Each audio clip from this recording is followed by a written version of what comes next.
Around the late 90s and early 2000s, a little wave of popular Japanese horror movies released that you probably never heard of until there were American adaptations. 2000's The Ring began as Ringu in 1998, followed by 2004's The Grudge, which originally released as the straight-to-video Ju-on: The Curse. As far as horror movies go, the original Japanese versions of those two are some of the most contextually mild examples of the genre. They're less like straight-up horror and more like procedural detective stories whose investigations involve ghosts and demons and stuff. The Americanizations of these films got PG-13 ratings, which is pretty uncommon for horror, but started an awful little trend for the next couple years that might have actually begun with the T-rated gamification of these movies, in the form of 2002's Fatal Frame. Unlike your usual Resident Evils and Silent Hills, this was a Japanese horror game not made for the Western audience first.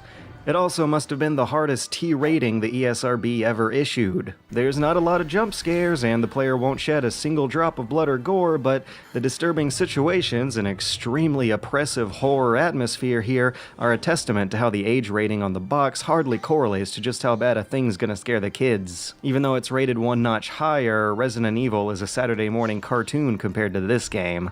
These less extreme Japanese horror movies have a kind of made-up authenticity to them, to compensate for whatever scares a screen full of slimy body parts can't convey. Ringu ended its theatrical run to enter the VHS rental market with a story about a cursed videotape. 2005's critically acclaimed Noroi is lauded as one of the best examples of the found footage fake documentary subgenre. And what Fatal Frame has going for it is that it's based on a supposedly true story. The game's setting and plot borrow from the stories of the real-life Himuro Mansion, said to be one of the most haunted sites in Japan. Some say visitors can still smell the scent of bullshit to this day. Because for as long as I looked into it, I couldn't find any actual newspaper articles or historical documents backing up the claim that this place actually exists. As it turns out, the American localization team stamped the mention of a true story onto the box just by themselves. The game has nothing to do with any kind of true story. You got a fake attempt to connect it with real life, ghosts who haunt the living by way of some kind of technological visual media, ghosts who have long black hair and white clothes because that's what Japanese ghosts have looked like for hundreds of years, and also something about closet cabinets. I don't know what it is about Japanese people being spooked about closet cabinets. I mean, I can get the creepy little girl thing, that scares white people too, but for some reason all of these movies and this game have major scenes taking place in or around closet cabinets. So as far as Japanese horror games go, Fatal Frame is just about the Japanesest of them all. It was also kind of an early PS2 tech demo. It was kind of a Resident Evil clone, and it was also kind of an example of the diminishing lineup of publisher-backed middle-market Japanese games, which in retrospect seems to have been a luxury of developing for the best-selling games console of all time. It's a niche Japanese B-list in-house import whose graphics and production value were still pretty cutting-edge. And that's a segment of the American market that nowadays has less of a diversity of culturally distinct imports in favor of games made either by Westerners or by the Japanese for Westerners. The rising costs of development have seemingly bled over into the cost of localization as well. Console gaming is not going to feel as vibrant as the PS2 days when getting timely English language releases of Yakuza and Mother 3 are apparently these huge financial struggles. So Fatal Frame represents a hole in the English-speaking market that is there now but wasn't there back then. Localizing the latest one was apparently enough trouble that they didn't even want to print boxes for it. But 12 or so years ago, you could always find 1 or 2 copies of this game on the shelf at any given Blockbuster, sometimes next to Mr. Mosquito and Guitaro Man. PC development is really affordable nowadays. There's weird stuff all over that platform, but that just makes it harder to remember that 10 years ago there was much more room for experimentation in mainstream gaming than there is now. Some of the most brave and bold games didn't look too far behind the tech used in mainstream hits, and sure, developers nowadays can do far more with less, but let's not forget that the sappy little emotional Games is Art gem from 2005 was Shadow of the fucking Colossus. Anyways, what Fatal Frame actually is an early PS2 survival horror game in which you fight ghosts by taking pictures of them. And the reason why I said it was kind of an RE clone earlier is because despite its incredibly different take on combat, atmosphere, and tone, its level design is so totally RE. You spend the whole game in one mansion, quickly sweeping through all its main rooms in the first hour or two, before spending another 5 hours backtracking through them all again to chip into new ancillary rooms located around the perimeter, with a growing keychain of notched puzzle items unlocking your way there. The whole concept of photographing ghosts for combat is the draw here. That's the elevator pitch feature that is so bizarre and out there that it's just enough to let Fatal Frame stand on its own as a unique pillar of the classic survival horror franchise. But it would take it a while to get there. In the first game, your camera obscura turns the game into a kind of hybrid first-person shooter, with our double-stick FPS controls being slow and unwieldy to keep things nice and spooky. Combat is a really abstract process. Charging up magical spirit energy by maintaining a lock on ghosts increases the damage each shot does. Which is why you can't just fire off bursts in their general direction like you have a machine gun. That'll just use up ammo, which is film, on shots that do little to no damage, which is your spirit energy charge. It's a system that's wacky and interesting to look at, but doesn't play with enough tactical possibilities to really feel like a worthwhile life-improving pursuit. The camera obscura may not be an actual gun, but it sure controls like one and is just about as much of a security blanket as one. Ghosts rarely attack you in groups in the first Fatal Frame. Only about 2 or 3 encounters in the whole game have them thinking to gang up on you, which means that in almost all the other encounters you just backpedal away before firing off a shot once they get close. A powerful shot will stun them, set them back further, rinse and repeat until complete. So with a bit of first-person shooting in your Japanese horror comes a kind of backwards sense of pacing and difficulty compared to its Resident Evil roots. There is no lock-on button, and the amount of shots a ghost can take isn't fixed, so survivability depends on the player's own aim, not the item placement or level design put in place by the developers. It's a situation where the game developers can't really drop the mathematically perfect amount of ammo here and there because they have to account for the player missing or misusing a whole bunch of their shots.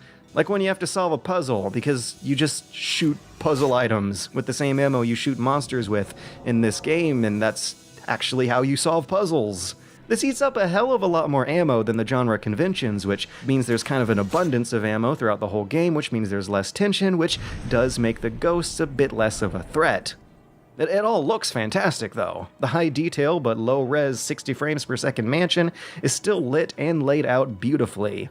The heavy post-processing used on these ghosts may no longer be as much of a tech demo as it once was, but the process of shoving your small field of view in and out of their attack range incorporates the anticipation of a jump scare into your gameplay maneuvers. It's a brilliant example of video game horror, even if the mansion is a few notches too small to fill up 7 hours, and if any given example of your ghost photography combat is playing it way too safe and easy. Which the developers must have picked up on, because in the mid-game there are a few enemies whose movement and attacks just seem to hit where you're not looking, no matter where you're looking. And that's one of the reasons I had to unlearn that survival horror habit of saving ammo and running past slow zombie roadblocks.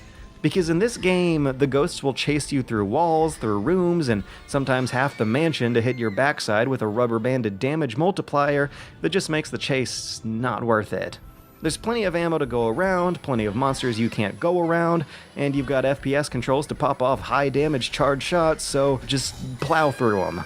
As far as the past and the present are concerned, Fatal Frame is a cool little game, but not exactly a watershed moment.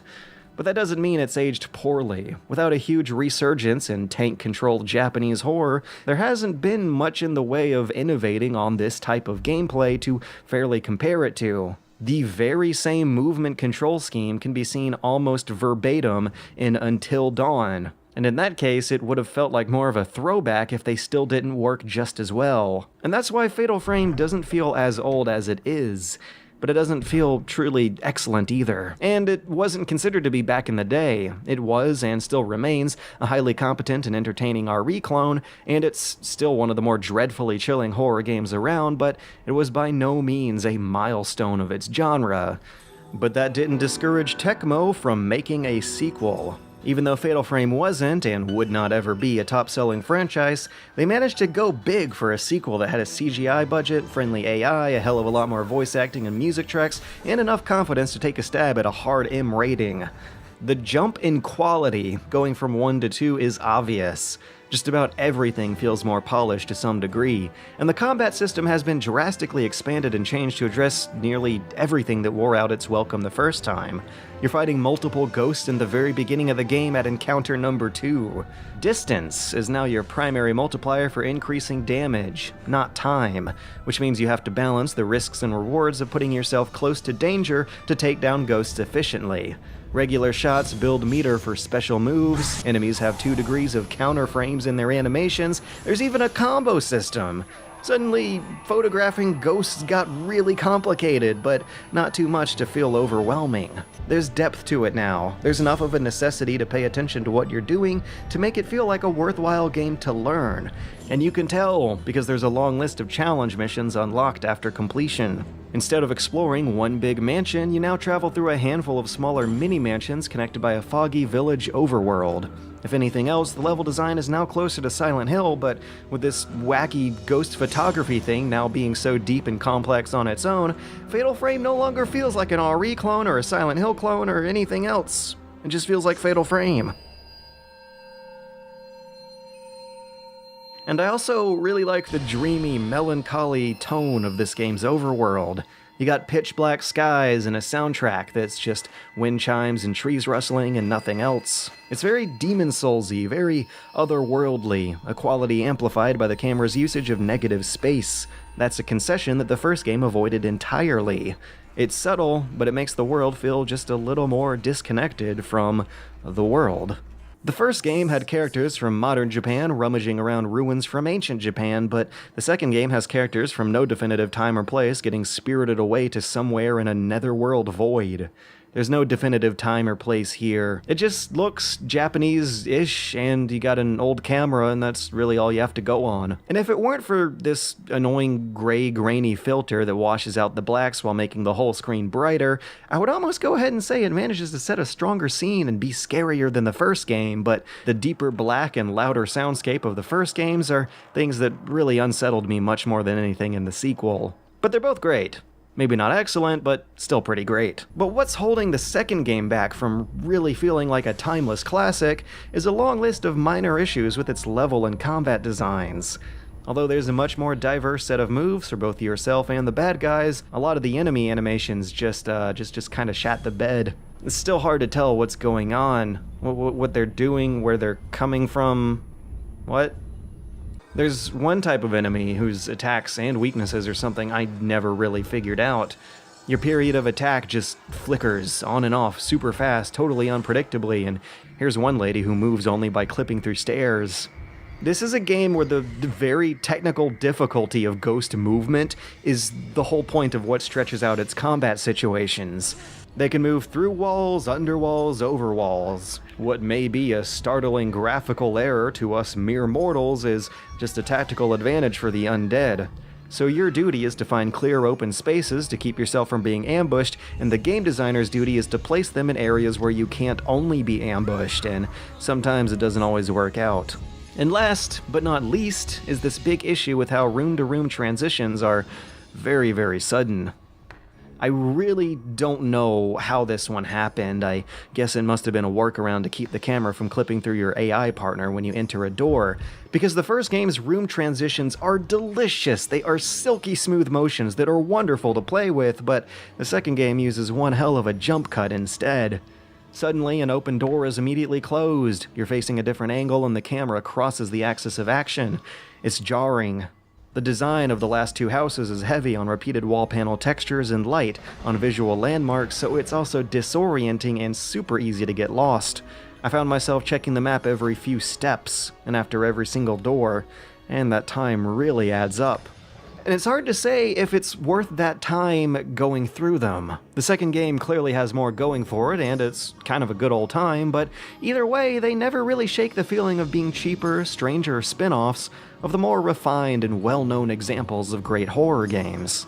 But maybe that's what the genre needed back then, a bit of outlandishness and competition to help clarify what exactly the standard is and why it was the standard.